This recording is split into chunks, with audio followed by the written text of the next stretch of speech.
एक कंपनी ने कुछ अनाउंस किया और उसी रात इन्फोसिस, टीसीएस, विप्रो, एचसीएल सब के सब क्रैश हो गए।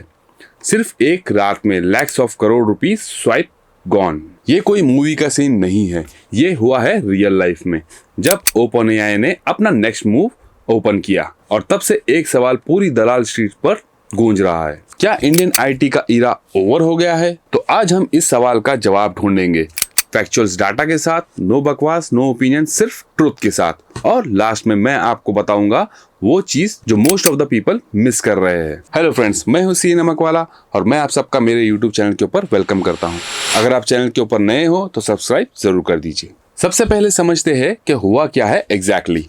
2024 के एंड और 2025 के स्टार्टिंग में निफ्टी आईटी इंडेक्स ने रफली 15 से लेकर तो 18% का करेक्शन देखा था। इन्फोसिस का स्टॉक जो कभी 1900 प्लस पे था वो टूट के नीचे आया। टीसीएस, विप्रो, एचसीएल, टेक सबको एक साथ प्रेशर आया और ट्रिगर क्या था? ओपनएआई का aggressive expansion, GPT-4o, GPT-01, GPT enterprise plan और इनका direct claim we can replace software developers. Wall Street ने सुना, इन्वेस्टर्स ने सुना और उन्होंने अपना पैसा निकाल लिया। और सबसे बड़ा सवाल, क्या एआई सच में इंडियन आईटी को रिप्लेस कर सकता है? आओ नंबर्स पे आते हैं और समझते हैं। गोल्डमैन सच रिपोर्ट 2024 में कहती है कि 300 मिलियन जॉब्स ग्लोबली एआई से अफेक्ट हो सकते हैं।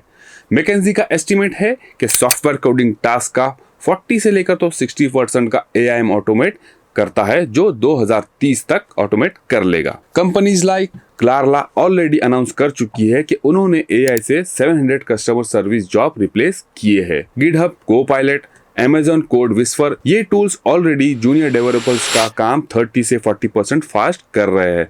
मतलब अगर तुम एक जूनियर कोडर हो जो सिर्फ बेसिक कोड लिखता है तो तुम्हारा काम एआई ऑलरेडी कर रहा है। तो ये डर बेसलेस नहीं है। बट रुको, मैं तुम्हें कुछ ऐसी बातें बताने वाला हूँ जो मेजॉरिटी ऑफ इन्वेस्टर्स नहीं देख रहे हैं।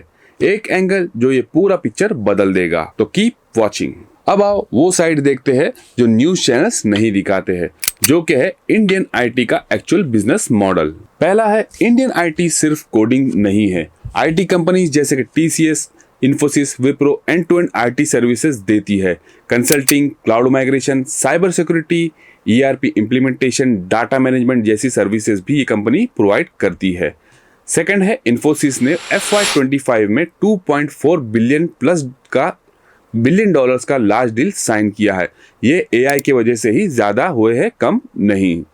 थर्ड है, एआई एडॉप्शन में इंडियन आईटी लीडर बन रहे हैं। टीसीएस का एआई क्लाउड प्लेटफॉर्म, इन्फोसिस का टोपैज एआई सूट, ये सब इन हाउस एआई प्रोडक्शन है।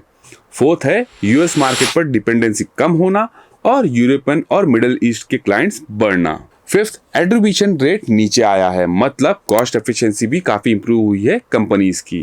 FY25 के Q3 में टीसीएस ने 12,300 करोड़ का नेट प्रॉफिट दिया है। क्रैश के बाद भी प्रॉफिट स्टेबल है, तो फिर स्टॉक क्यों गिरे? तो रीजन ये है, स्टॉक फंडामेंटल पे नहीं गिरे हैं, स्टॉक गिरे हैं सेंटीमेंट पे, फियर पे, परसेप्शन पे, और यही चीज वैल्यू इन्वेस्टर्स के लिए अपॉर्चुनिटी बन जाती है। और अभी मुझे वो नाम लेने हैं 3 स्पेसिफिक आईटी स्टॉक्स के, जिन्हें कुछ लेजेंडरी इन्वेस्टर्स क्वाइटली अक्यूमुलेट कर रहे हैं इस क्रैश में। मैं बताऊंगा, लेकिन पहले एक और इम्पोर्टेंट चीज, क्या ये वैल्यू बाइंग का मूवमेंट है? वैल्यू इन्वेस्टिंग का पहला रूल क्या होता है? वॉरेन बफेट ने कहा था, B fearful when others are greedy and be greedy when others are fearful। तो आज मार्केट आईटी सेक्टर पे fearful है, आपको समझ गया होगा। देखो, ऑलमोस्ट सबके पी रेशियोज अपने हिस्टोरिकल एवरेज से काफी नीचे चल रहे हैं। ये वही सिग्नल है जो वैल्यू इन्वेस्टर्स ढूंढते हैं। जब रिटेल इन्वेस्टर्स बेच रहे थे, डोमेस्टिक इंस्टीट्यूशनल इन्वेस्टर्स यानी कि DII क्या कर रहे थे? वो खरीद रहे थे। ये डाटा जो है पब्लिकली NSE और BSE के प्लेटफॉर्म पर अवेलेबल है। स्मार्ट इन्वेस्टर्स ऑलवेज बाय करता है जब डर का माहौल बना होता है। तो इसका फाइनल आंसर क्या है? क्या इंडियन आईटी ओवर हो गया है? नहीं, इट्स इवॉल्विंग। जो आईटी कंपनीज एआई को एनिमी समझ रहे हैं वो पीछे रह जाएंगे। जो आईटी कंपनीज एआई को अपना वेपन बना रहे हैं वो आगे निकल जाएंगे। और इंडियन आईटी की टॉप कंपनीज वो दूसरी कैटेगरी में है। तो ये है वो 3 स्टॉक्स जो वर्थ वॉचिंग है। पहला है टीसीएस, जिसकी स्ट्रॉन्गेस्ट बैलेंस शीट है, कंसिस्टेंट डिविडेंड देती है ये कंपनी, और एआई इंटीग्रेशन पे ये कंपनी का डीप और काफी अच्छा कमांड है। सेकंड है इन्फोसिस, जिसके पास टोपाज एआई सूट है, एग्रेसिव डील पाइपलाइन में है और वैल्यूएशन भी अट्रैक्टिव है करंट लेवल पर इस कंपनी की।